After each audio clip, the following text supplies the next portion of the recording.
ang tinuod nga kaaway sa mga alagad ni Kristo, mga igsoon, mausad ang tinuod nga kaaway ni Kristo. Ug unsa may tinuod nga kaaway, mao ang sala. Si Herodes o si Herodias, mga makasasala to sila, nagkabit-kabit man. Lingi ay mong tupad, ing na nakasuway kag pangabit. Niyagwagay siya kasuway, ing na ay nagkabit-kabit sa imong kaliwat. Na sala na siya. Ang atong tendency kasagaran, maglago ta sa nakasala. Sama na karong atong mga politicians, ang mga kunuhay diya sa Marcos Group nga nang ilang giakyos ang Vice Presidente nga nakasala, uban ang kalagot. Mao bitaw to si Senador De Lima, ni violate siya sa kanang role sa korte nga inig hatag nimo introduction sa witness, dili ka maghimo og conclusion of law. Pero tungod lagi siyang kalagot ni Sara, lungot-lungot, iya gihimuan bisag kapila na siya gibadlong, hangtod gyud noon nga gipahunong siya sa presiding judge. Kalagot.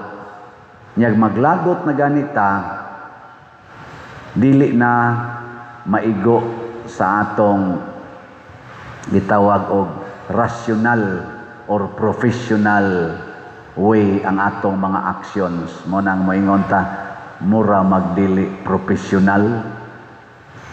Nakaron si Juan nga magbubunyag, si Propeta Jeremias, og si Jesus, og ang mga santos, daghan ang gipangpatay sa naglagot nila.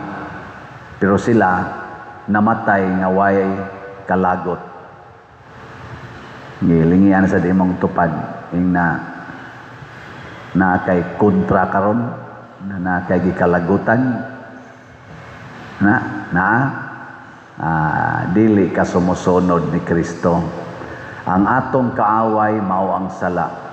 Nya tungod kay sala man ang pagpangabit, ang gisintro gyud ni Juan, dili maayo nga ang imong gibuhat. So dili si Herodes mo iyang kontra, kung dili ang gibuhat ni Herodes og ni Herodias. Pero si Herodes og si Herodias kay mga sad-an man, ang ilang kontra mao si Juan, ilang gipapriso. Matod pa ni Senador Marcolita, na priso na ron siya, ingon siya, di ko mohonong sa pagpadayon, pagpangitag kamatuuran, mahitungod ni ining flood control scam. Kaya ang iyang gihimog yung kontra mao ang flood control scam. O unsa may kamatuuran ni ana, iya kuno nang padayonon bisag tuan na siya sa prisuhan. Ana ba? Karon dinhi sa atong katilingban, sa kalibutan, ni aning gubat, ni anirong pinatyanay, ngano man tungod kay ang sala dili na maoy kontra sa mga leaders. Ang ilan ng kontra, ang ilan ng kaatbang sa politika, ang ilan ng kaatbang sa business or kakompetensya sa ilang mga tumong sa kinabuhi. Tao na ang gikontra ron sa mga katawhan. Ang ilan ng isig katao na limtan na ang tinuod natong kontra ang sala. Unsa may buhaton sa sala nato, kanang sala moguba na og relasyon. Basta moso na ganang sala, moguba gid nag relasyon. Si Jeremias diris unang pagbasa, giingnan sa mga leaders, angay ni siyang patyon, angay patyon. Pero si Jeremias niingon, ako pwede ra gyud ko ninyog patyon, pero di gyud ko mohonong pagsulti nga nakasala mo. biyai ang inyong sala, kay mao ginay mulaglag ninyo. Kay ang sala muguba gid nag relasyon. Ikaduha, ang sala mo patay na og kinabuhi, lawas og kalag. Mupatay na kinabuhi, dili lang lawas, apil yung kalag. Mao na katapusan ang sala mudala na nato padung sa impierno. Ingon ana kangilad ang sala. Unya magtago ni siya sa tao. Ang imong sigihag kulata ang tao, pero ang sala di ay di aras loyo. Ikamatay sa tao, ang sala mobalhin rasad, either anha nimo or adto na sad sa silingan. Mo nang di gyud mamatay ang sala kung di ta makakita nga ang ato ding kontra mao siya. Unsaon man pagbuntog ang sala, diri sa atong tubag sa Salmo, unsa may atong tubag, Ginoo, diha sa imong dakong gugma tubaga ako. Makig-istorya tas Ginoo. Mao na si San Alfonso Liguori, iya gyung gipromote ang santos nga misa o kaning pagpangkumpisal. Kay dinhi sa misa niya kaning misa extension man na niya kanang adoration chapel, kanang mag-adorta sa Blessed Sacrament.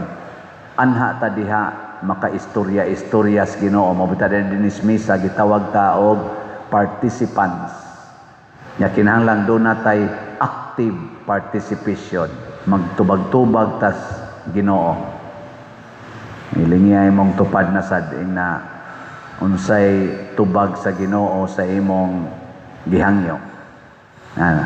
Yes or no. Diha sa imong dakong gugma tubaga ako. So makigistorya tas Ginoo. Ikaduha, kinahanglan nga mobuhata sa mga buhat sa Ginoo. Mao nay makaguba gid, makabuntog sa sala basta buhato nato ang buhat sa Ginoo. Kanang gitawag nato buhat sa gugma. Ug unsa may buhat sa gugma ron dinis atong parokya aron mawagtang ang sala, tulo na ni kabuok ha. Unsa man? Palit og raffle ticket, mo palit og slot, og mo support mo sa atong atong sabpilisko. Ang atong raffle ticket tag 200 gihapon, nya ang atong sinugdanan sa numero ako ning balik-balikon para di mo mailad. Og mo palit mo raffle ticket or mamaligya mo raffle ticket, siguro ang gikan na sa 80,001 hangtod pataas. So 800,001 nya pataas. Nya ang atong raffle draw ani adto ni sa December 8 nga mao atong Christmas party. Unsa may mahitabo kung ato yung paliton ang ato mga raffle tickets, mga 190,000 ni kabuok. Matukod, natukod naman ang atong Adoration Chapel, mahuman ang atong 5 ka projects. Ang bell tower, atong mahuman, ang bagong CR, atong mahuman, ang kanadihang Walk of Apostles, ato nang mahuman, o kining atong mga lingkuranan, mailisan. Maunay kaayuhan, bunga sa atong gugma para sa parokya. Ikaduha, ang atong mga slots. Ang sagitingan sa atong slot karong bag-o, kauswagan o panalipod ni Santiago o ni Birhen sa Pilar. KPS BP. Nya, tagpila ni 100 pesos. Unsay pila ni ka slots? 40,000 ka slots. 100 pesos. Asa man ni kutob? Kutob ra ni karong October 2026. Tingali October 10 kay nagplano pa man ta, wala pa ma-final nga second Saturday na of October ang atong kaning pista sa Pilar. Dili na nato itunong sa 12. Ngano man tungod kay naataroy bag-ong gi-introduce kaning Camino Festival. Mao ni ang highlight, usas mga highlights sa atong kaning Birhen sa Pilar nga celebration, Camino Festival. Unya karon sang Agosto 21 to 23 ang atong Paris Youth Day. Mao nang kinahanglan tarog budget. So pamalit na mo og slot na KPS BP. Mga igsoon, ang ikatulo mao ang atong cooperative.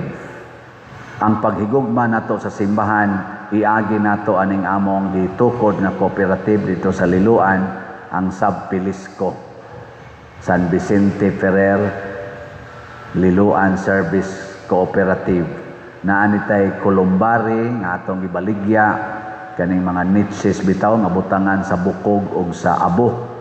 Dili ni siya menterios lawas, bukog ug abo. Niya kun abo inyong ibutang katong earns, mga upat ka earns ang masod. Niya kun bukog, mga duhara ka bukog ug parison, usa ka bukog, duha ka earns. Unsa may kaayuhan nga mahatag ani? Una, na natay maayong lugar, usa ka building, mga 7-story building nga adunay nindot nga facility alang sa atong pagduaw sa atong remain sa atong mahal kinabuhi. Di na ta magantos ngadto sa menteryo nga overcrowded, init pa, abog pa, unya maglibog na kag haing lubong sa imong mahal kinabuhi tungod sa kadaghan o kagubot. Balhin na nato diha. Ikaduha, ang proceeds niini itabang nato sa simbahan o ipalambo sa katilingban kay cooperative man ni siya. So kining mga butanga gitawag ni maayong balita sa paghigugmaay. Sama ni San Alfonso o sa mga santos, doon na sad sila gi-introduce sa ilang kinabuhi para mulambo ang katilingban o ang simbahan. Kita sad karon, kitay mga buhi nga San Alfonso Ligore, mausad niya ang atong misyon aron ibilin tani sa nagsunod nato. Lingay mong tupad ning na gusto kang naa kay kabilin. Si San Juan nga magbubunyag, naputol iyang liog sa pagbuntog niya sa sala ug hangtod karon nahimo siyang simbolo sa renewal of life. Ang mga makasasala mawa ra na sila. Kita sad dinis kalibutan mawa ta. Ang nakanindot lang kung nagpuyo ta sa pagbuntog sa sala, mawa ta dinis kalibutan, pero magpabilin ta dinhis kalibutan sama sa mga santos. Pero ang mga makasasala mawa dinhis kalibutan, mawa pagidito sa langit, mawa pagyod sa panumduman sa katawhan, kay adto naman sa impyerno. Atong tabangan nga ato untang nasod na Pilipinhon maluwas. Dili nato kontrahon kining mga kawatan o mga kurakot. Ang atong kontrahon ang korupsyon o ang pagpangawat o kining pagpamakak. Kontrahon ta na siya. Pero ang mga bakako nato, mga leaders na hangtod karon sigig pamakak, ato lang na silang pasagdan o panigkamutan nga unta makaamgo. Munang di ta mahadlok nila, mahadlok ta nga mabuntog ta sa ilang sala, nga matakdan ta.